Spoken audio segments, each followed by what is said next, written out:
Assalamualaikum warahmatullahi wabarakatuh. Kami dari kelompok 1 ingin mempresentasikan tugas kami, analisis data berkala. Saya Farizia Lesmana dengan NIM akhir 239. Saya Mari Ahmad dengan NIM akhir 2059.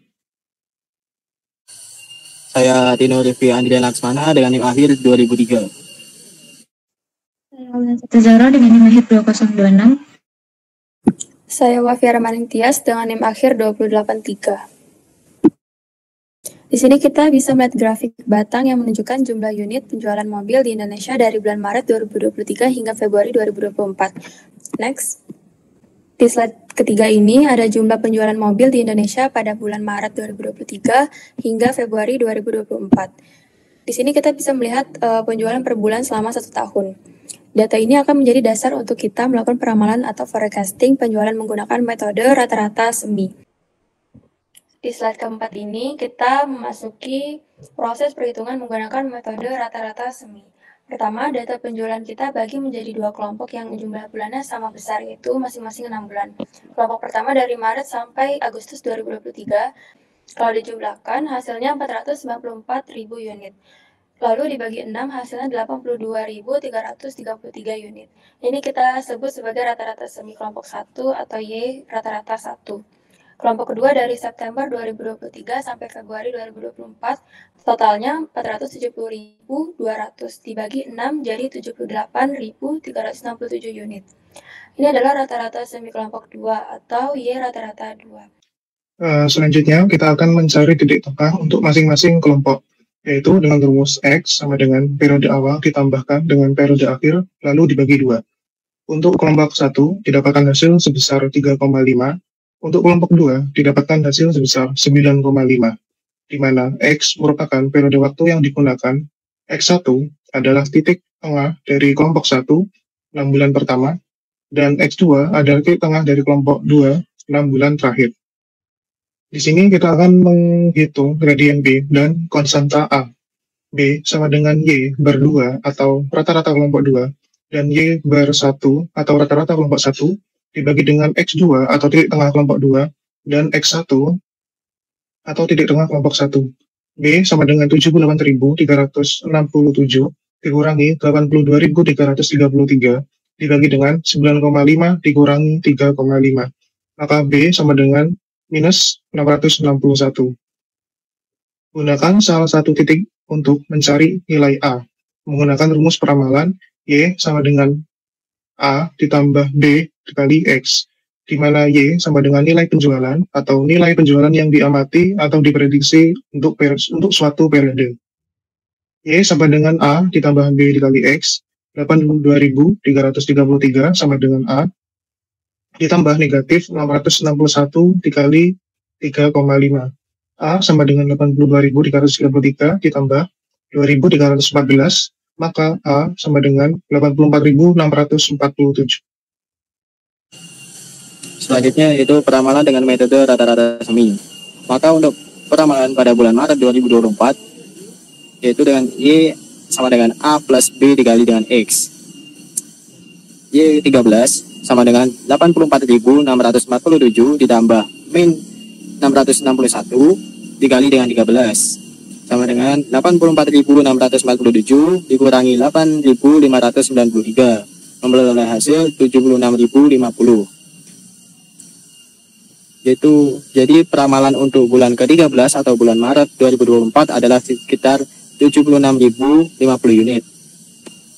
Selanjutnya peramalan pada bulan April 2024 atau Y14 diperoleh 84.647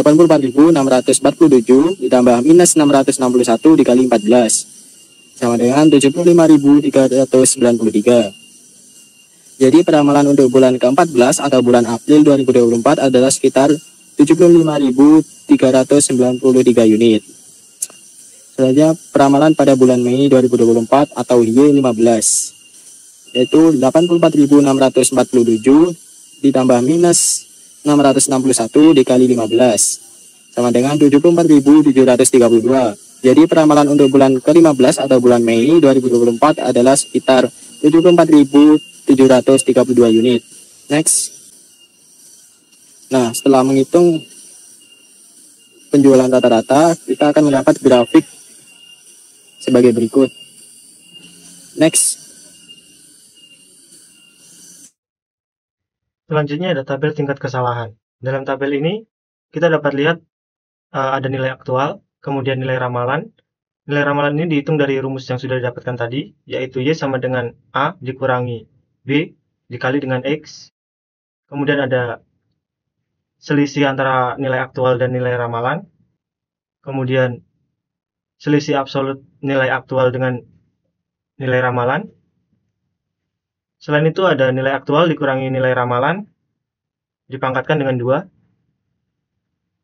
Kemudian nilai aktual dikurangi nilai ramalan dibagi dengan nilai aktual dikalikan dengan 100.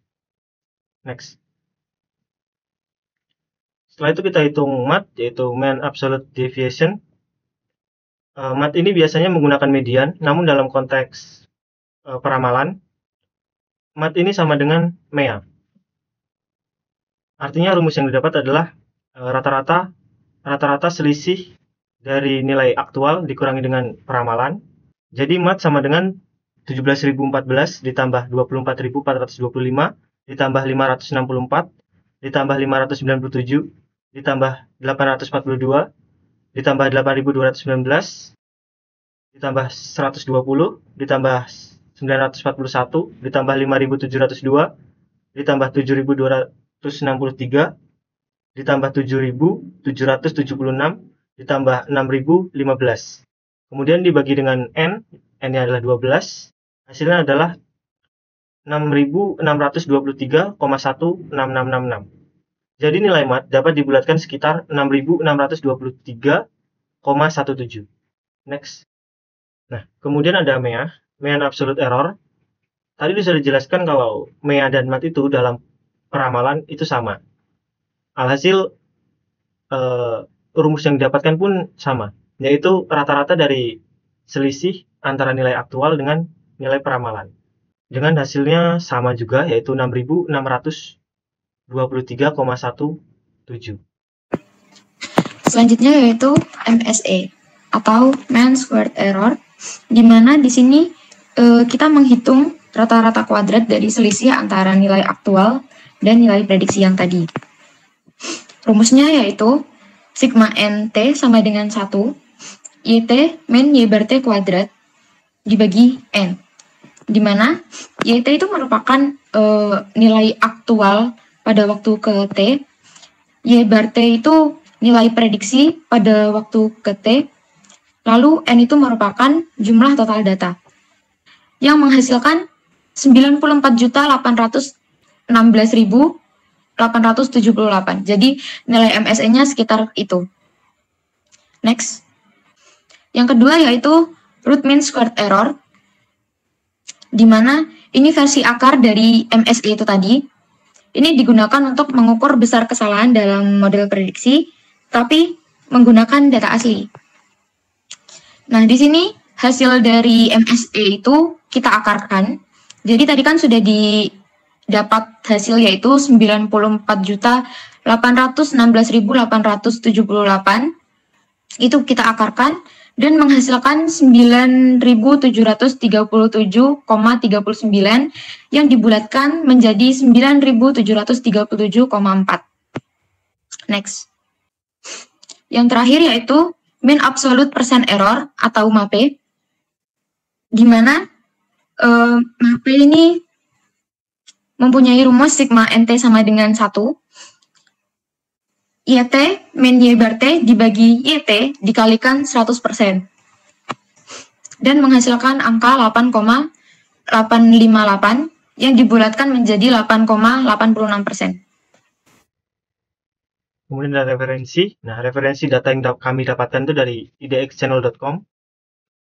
Kemudian di situ ada link di mana kita bisa mendownload sebuah file yang saya dapatkan referensi untuk menghitung rata-rata semi. Kemudian ada PPT materi pertemuan kelima analisis data berkala pada MMP. Sekian dari kelompok kami. Jika ada salah kata mohon maaf. Terima kasih.